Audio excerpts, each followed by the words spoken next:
Hillary Clinton, Barack Obama et quelques autres ont décidé de renverser le gouvernement syrien en 2011. C'était une opération de changement de régime typique. C'est ce qui a créé la guerre et les réfugiés. Est-ce qu'un seul leader européen a expliqué cela au public? Pas un seul. Alors ils se demandent pourquoi leur popularité est si basse. Eh bien, si vous ne dites pas la vérité, à quoi vous attendez-vous? Comprenez que ces guerres hégémoniques des États-Unis ne sont pas dans l'intérêt de l'Europe. Il en va de même pour le soutien à ce qu'Israël fait à Gaza. Ce n'est pas une question de droite ou de gauche, c'est une question d'intérêt pour l'Europe. L'Europe n'a aucun avantage à tirer d'une guerre au Moyen-Orient à grande échelle en ce moment.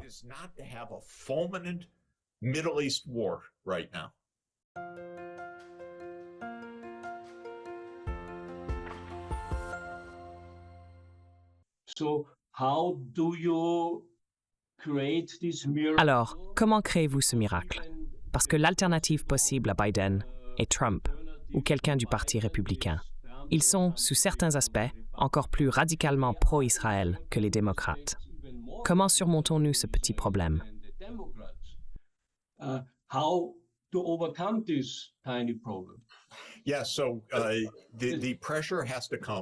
Oui, donc la pression doit venir à la fois de l'intérieur et de l'extérieur des États-Unis. L'opinion publique du pays ne soutient clairement pas la ligne de l'administration sur cette question. Cela est évident dans sondage d'opinion après sondage d'opinion. Quelqu'un à la Maison-Blanche, préoccupé par la réélection de Biden, doit lire ces sondages et comprendre que c'est purement une mauvaise nouvelle du point de vue politique américain. C'est très important. Il y a de nombreuses manifestations aux États-Unis et beaucoup de mécontentement face à cette situation. Nous ne sommes en aucun cas enfermés dans la politique intérieure. C'est mauvais pour Biden, mauvais pour les intérêts américains et contraire à l'opinion publique. C'est un point que je voudrais souligner. Ce n'est pas comme la question du soutien au logement qui est différente. La situation est profondément contestée et principalement opposée. Je reconnais qu'à Washington, le lobby pro-israélien a toujours été très puissant, tout comme le complexe militaro-industriel et l'inertie. Je ne dis pas qu'il est facile de changer cela. Maintenant, sur le front international, le monde entier est essentiellement aligné contre cette politique, avec une importante mise en garde. Quelques pays européens pourraient ne pas être alignés. Je ne suis pas sûr de la véritable position du gouvernement autrichien. Parfois, il semble qu'ils ne se rangent pas du côté des États-Unis, ou peut-être que leur position est influencée par une vision plus à droite, ou ils se rangent du côté d'Israël. Mais ces pays sont très peu nombreux.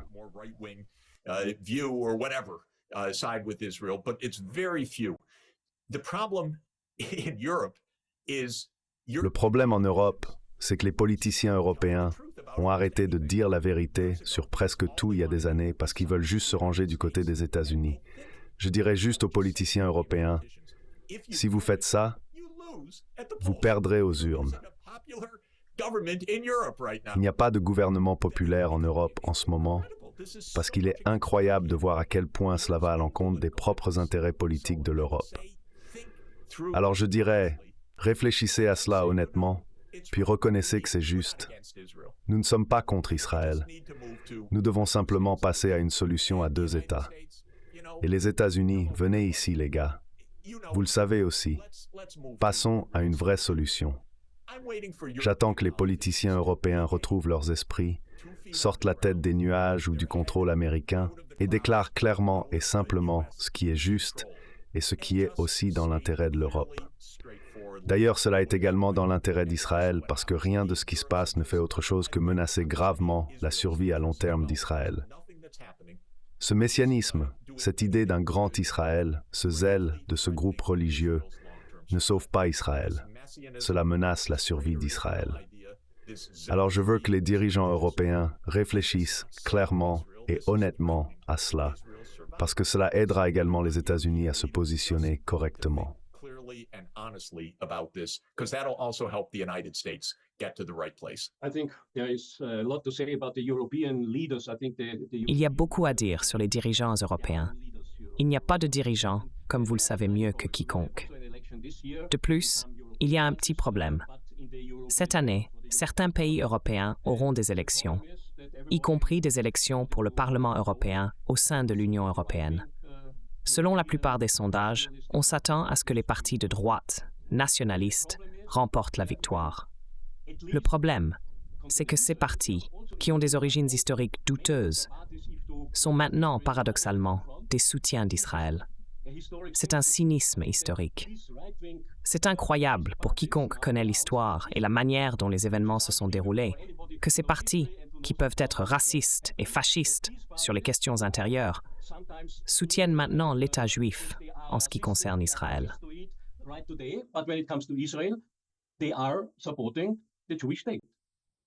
Yeah, supporting the Jewish state. Ouais, vous savez, soutenir l'État juif, c'est une chose.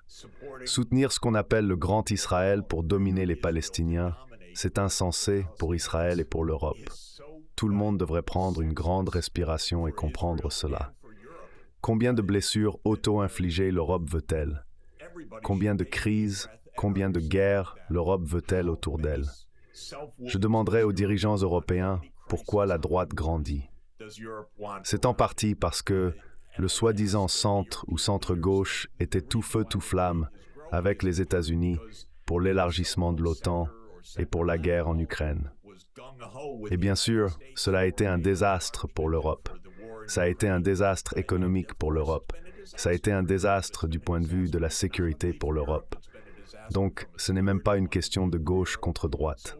C'est une question de politique échouée que les gouvernements européens actuels ont poursuivie. Et ils ouvrent la voie à l'émergence d'une opposition. C'est ce qui se passe, en fait. Les politiciens européens, d'ailleurs, tous bords confondus, si vous regardez les codes d'approbation en Europe occidentale en ce moment, ou dans l'UE, vous verrez que personne n'a de soutien significatif, sauf pour quelques-uns qui se tiennent debout par eux-mêmes, comme Orban ou Fico. Mais ceux qui se rangent simplement du côté des États-Unis dans cette guerre futile en Ukraine sont tous à environ 20% de cote d'approbation, ou à peu près. Donc, le principal point que je dirais à l'Europe est le suivant. Si vous suivez la voie non seulement de soutenir Israël, ce qui est une chose, mais de soutenir le grand Israël pour le nettoyage ethnique et pour cette terrible oppression, tout ce que vous faites, c'est créer un autre désastre prolongé aux frontières de l'Europe. Et si c'est dans l'intérêt de l'Europe, j'aimerais que quelqu'un me l'explique, s'il vous plaît.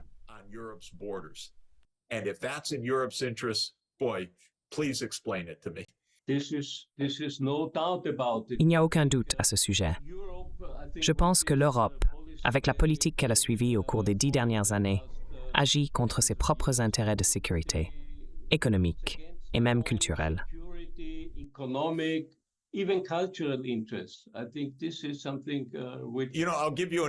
Je pense que c'est quelque chose.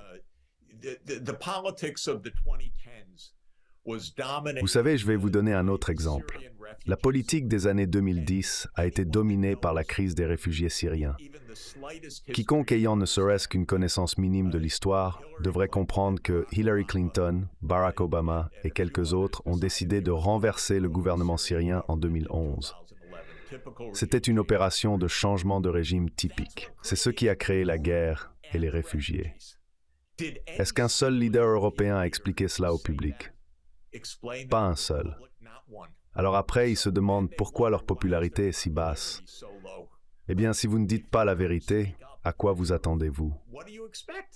Comprenez que ces guerres hégémoniques des États-Unis ne sont pas dans l'intérêt de l'Europe. Et c'est la même chose avec le soutien à ce qu'Israël fait à Gaza. Ce n'est pas une question de droite ou de gauche. C'est une question de ce qui est dans l'intérêt de l'Europe en ce moment. Ce n'est pas d'avoir une guerre totale au Moyen-Orient en ce moment. Les politiciens européens devraient réfléchir à comment désamorcer une guerre à l'échelle du Moyen-Orient.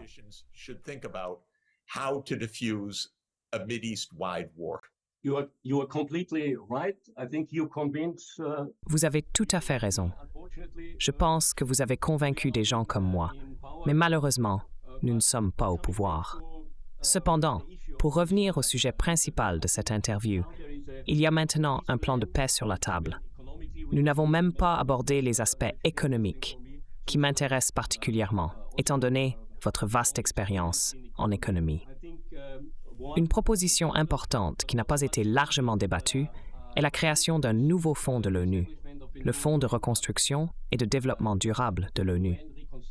Fait intéressant, ce fonds devrait être financé, du moins en partie, en réduisant les dépenses traditionnellement allouées aux armements et aux conflits armés.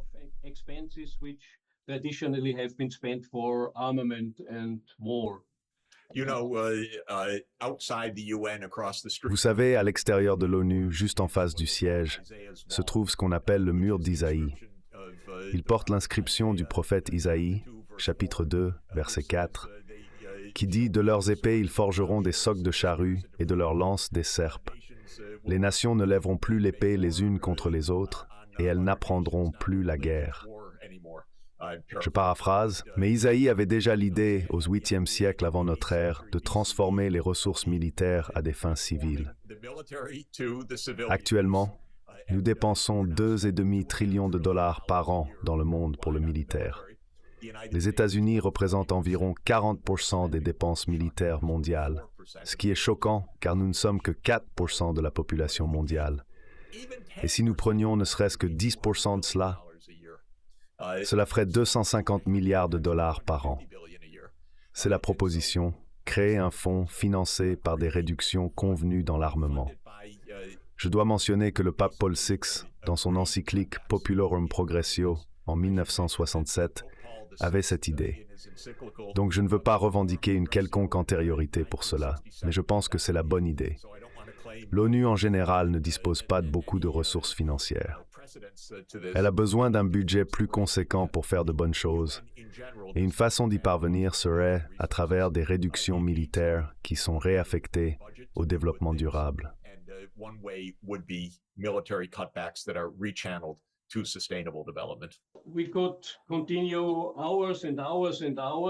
Nous pourrions continuer pendant des heures, puisque de nombreuses choses ont déjà été discutées pendant des années. Il est intéressant de constater que ce plan est maintenant ici.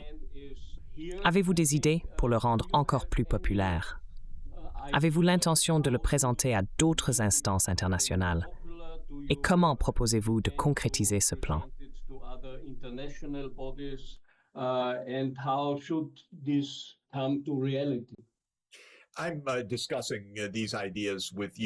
Je discute de ces idées avec des diplomates de l'ONU tout le temps, et je les ai discutées avec des diplomates palestiniens et des diplomates de tout le Moyen-Orient. Il y a beaucoup de résonance à ce sujet. Je continue personnellement à exhorter une reconnaissance immédiate de la Palestine à l'ONU en tant qu'État membre de l'ONU.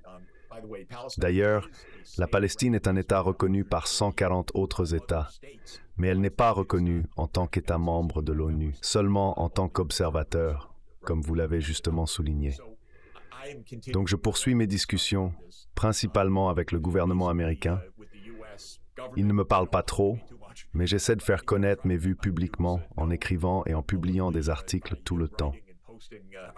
J'écris aussi aux politiciens aux États-Unis, qui sont assez résistants en général, parce que leur approche depuis des décennies a été de ne jamais montrer le moindre écart avec Israël. Mais je leur dis que cela ne fonctionne d'aucun point de vue et qu'ils doivent repenser à cela. Ils ont quelques jours pour le faire avant que le Congrès ne revienne. La Maison-Blanche ne peut pas être très à l'aise. Nous entendons beaucoup d'histoires sur des discussions assez dures entre les États-Unis et Israël en ce moment. Je crois que c'est vrai. L'un des groupes aéronavals des États-Unis a été retiré de la Méditerranée orientale et est en route de retour vers les États-Unis. C'est un signal que les États-Unis ne veulent pas d'une guerre plus large au Moyen-Orient. Je pense que c'est absolument juste. Ce serait la fin de toutes les chances de Biden. Donc, c'est le moment de pousser la politique parce que c'est un cas où la bonne chose à faire et la chose politiquement opportune à faire sont les mêmes. Et donc, je vais continuer à pousser fort sur cela.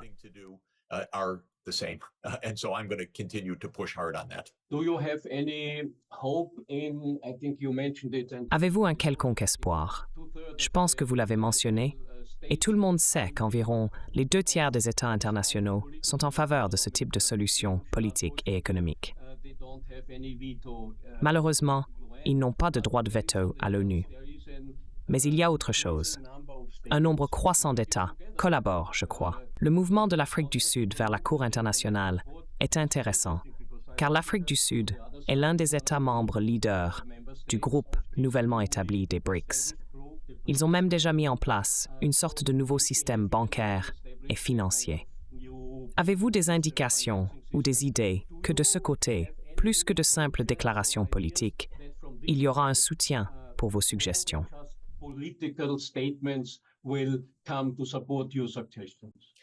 Well, the BRICS countries, all of them, Les pays des BRICS, tous sont du même côté que celui que je défends. La Chine, la Russie, l'Afrique du Sud et l'Inde ont également exprimé une certaine clarté à ce sujet. Le Brésil, certainement. Et maintenant, vous avez de nouveaux États qui viennent de rejoindre les BRICS. L'Égypte, l'Éthiopie, les Émirats, l'Arabie saoudite et l'Iran. C'est un groupe puissant et ils sont tous de ce côté. En fait, il est intéressant pour moi que l'Iran soit maintenant membre des BRICS, ce qui pourrait en fait modérer l'Iran et le faire participer à ce qui pourrait être un consensus au sein des BRICS sur une bonne solution. Cela compte parce que les États-Unis regardent également et disent « Notre diplomatie est isolée, alors que celle de la Chine et de la Russie se développe dans la région. » Cela ne peut rendre personne heureux. Et nous savons qu'au département d'État des États-Unis, il y a beaucoup de mécontentement concernant la politique de l'administration américaine. Nous n'entendons pas tous les détails, mais cela déborde toutes les quelques semaines. Ainsi, nous entendons parler des protestations venant de l'intérieur même du service diplomatique professionnel des États-Unis également. Donc je ne renoncerai pas à la possibilité d'un changement politique où les États-Unis un jour diraient « Nous devons avancer vers une vraie solution ici ». C'est là que je pense qu'il est très approprié et opportun de réfléchir de manière sensée. Et si les dirigeants européens ont trop peur de le dire en public, ils devraient le dire en privé à leurs homologues américains.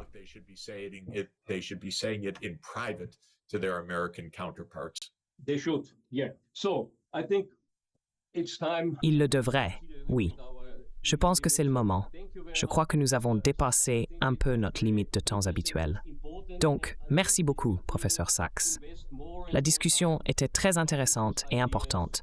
Je pense que nous devrions vraiment investir plus de temps à diffuser ces idées, peut-être même au-delà des cercles habituels à New York et Bruxelles.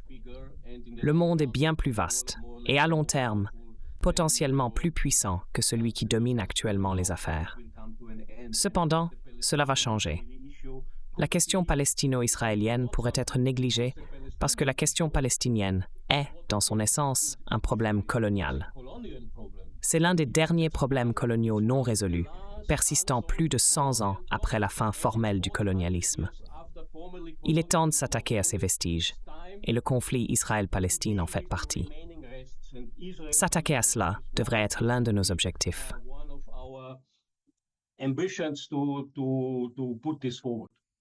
Absolument.